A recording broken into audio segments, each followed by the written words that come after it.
Police సంఘం వారిని కూడా అడుగుతా ఉన్నా, ఏమండి కొమ్మినేని శ్రీనివాస్ మీద ఎస్సీ ఎస్టీ అట్రాసిటీస్ కేసు పెడతారా? దాన్ని ఖండించరా మీరు? ఏమండి కొమ్మినేని శ్రీనివాస్ గారు ఏం మాట్లాడండి? ఎస్సీ ఎస్టీ అట్రాసిటీస్ యాక్ట్ ఎలా పెడతారండి? ఆ డిఎస్పీ ఎలా పెడతారండి? ఆ పోలీసు వాళ్ళు ఎలా పెడతారండి? మీరు వాళ్ళు మాట్లాడతారా? మీ సంఘం గురించి మాట్లాడితే మాట్లాడడం తప్పులేదు. మీరన్నీ కూడా తప్పుడు విధానాలు అనుసరిస్తున్నారు. పోలీసు యంత్రాంగంలో ముఖ్యమైనటువంటి వ్యక్తులు, అది ఖచ్చితంగా కరెక్ట్. మీరు తప్పుడు విధానాలను అనుసరిస్తున్నారు. మీరు చంద్రబాబు నాయుడు గారు ఏం చెప్తే అది చేస్తున్నారు. మీకు ఐపీసీ పట్టడం లేదు, సిఆర్పీసీ పట్టడం లేదు, న్యాయస్థానాలు పట్టడం లేదు. ఒక కేసు తర్వాత ఇంకో కేసు పెడతారు, కుట్రపూరితంగా వ్యవహరిస్తారు. వీళ్ళందరినీ మేము గుర్తుపెట్టుకున్నామని కూడా ఈ సందర్భంగా మనవి చేస్తున్నా.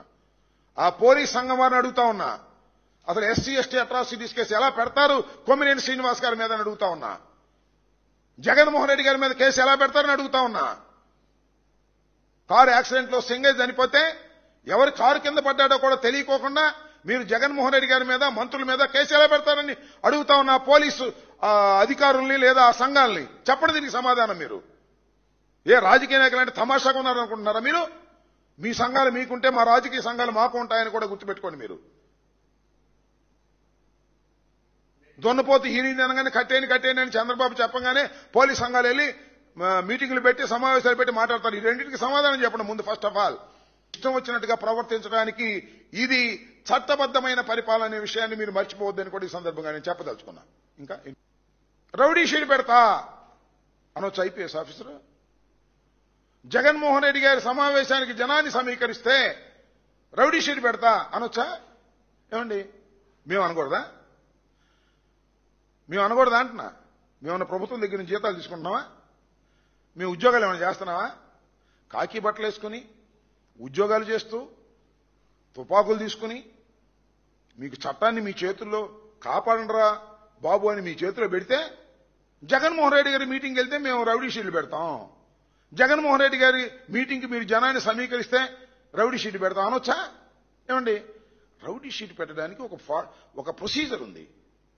రౌడీ షీట్ పెట్టాలి అంటే వాడు హ్యాబిచువల్ అఫెండర్ అయి ఉండాలి, గ్రేవ్ అఫెన్స్ లో ఇన్వాల్వ్ అయి ఉండాలి, అప్పుడు నువ్వు పెట్టాలి. అంతేగాని నేను జగన్మోహన్ రెడ్డి గారి మీటింగ్ నువ్వు నోటీస్ ఇచ్చావు, ఏమని జగన్మోహన్ రెడ్డి గారి మీటింగ్ మీరు వెళ్ళడానికి వీల్లేదు, జగన్మోహన్ రెడ్డి గారి మీటింగ్ మీరు జనాన్ని సమీకరించడానికి వీల్లేదు అని నువ్వు నాకు నోటీస్ ఇచ్చావు. నేను ఆ నోటీసును ధిక్కరించి జనాన్ని సమీకరించాను, జగన్మోహన్ రెడ్డి గారి మీటింగ్కి వెళ్ళాను. నా మీద ఏం కేసు పెడతా? ఆ నోటీసులు ఉన్న వాటిని ధిక్కరించావు కాబట్టి చట్ట ప్రకారం ఆ కేసు పెట్టు. రౌడీ షీట్ పెడతావా? ఏమండి ఐపీఎస్ ఆఫీసర్ గారు, మీరైతే రౌడీ షీట్ పెట్టొచ్చు, కానీ మీరు మాత్రం మాఫియాలాగా రౌడీల్లాగా వ్యవహరిస్తున్నారు అంటే తప్ప అంటాం. 1కి 100 సార్లు అంటాం. పోలీసులు కొంతమంది విచ్చలవిడిగా రౌడీల్లాగా తెలుగుదేశం గూండాల్లాగా వ్యవహరిస్తున్నారు అంట. మళ్ళా అంట 100 సార్లు అంట. ఇది జరుగుతున్నటువంటి సత్యం, గ్రౌండ్ లెవెల్లో జరుగుతున్నటువంటి సత్యం. ఇష్టం వచ్చినట్టుగా బిహేవ్ చేస్తున్నారు, చట్టాన్ని తమ చేతుల్లోకి తీసుకుంటున్నారు. మీ ఇంకొక విషయం చెప్తా, రిమాండ్కి పంపే ముందు కొట్టారు సోషల్ మీడియా వర్కర్స్ ని. కోర్టులో కూడా సాక్ష్యం ఇచ్చారు, మమ్మల్ని కొట్టారు అండి అని. కోర్టు వారు కూడా నోట్ చేసుకున్నారు. ఇవన్నీ వదిలిపెడతాం అనుకోకండి. పైగా ఇంకొకటి, 7 సంవత్సరాల లోపు శిక్ష పడేటటువంటి వ్యక్తుల్ని మీరు అరెస్ట్ చేయడానికి వీలేదని చెప్పారు. చట్టం చెప్పింది, హైకోర్టు చెప్పింది, సుప్రీంకోర్టు చెప్పింది. రీసెంట్ గా సర్క్యులర్ ఇష్యూ చేశారు. ఏ కేసైనా పెట్టండి, తప్పులేదు.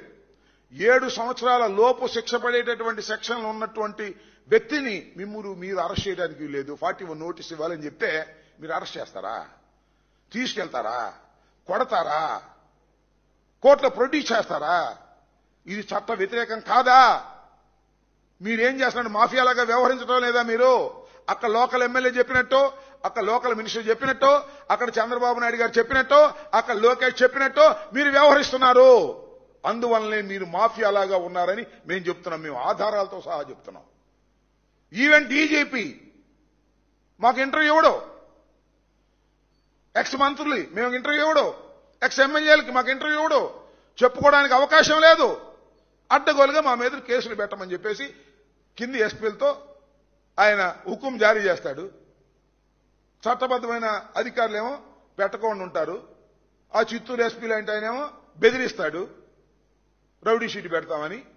నో, నేను చెప్పదలుచుకుంది ఏంటంటే పోలీసు సంఘాలు మీ హక్కుల్ని కాపాడుకోవడానికి మీరుండండి, మాకేం అభ్యంతరం లేదు. We will respect you. But కానీ మీరు రాజకీయ నాయకుల మీద ఈ రకమైన కేసులు పెట్టి మేము మాట అనగానే దాని మీద మీరు ఇష్టం వచ్చినట్టుగా మాట్లాడితే చూస్తూ ఊరుకోవడానికి మేము కూడా మనుషులమే, మాకు తెలుసు, మాకు రాజకీయం తెలుసు, మేము మంత్రులను చేశాం, మేము ఒక రాజకీయ పార్టీకి సంబంధించినటువంటి వ్యక్తులం. మేము రౌడీ షీటర్లం కాదు, మరొకరం కాదు, సంఘ విద్రోహ శక్తులం కాదు. అది గుర్తుపెట్టుకోమని మనవి చేస్తున్నా.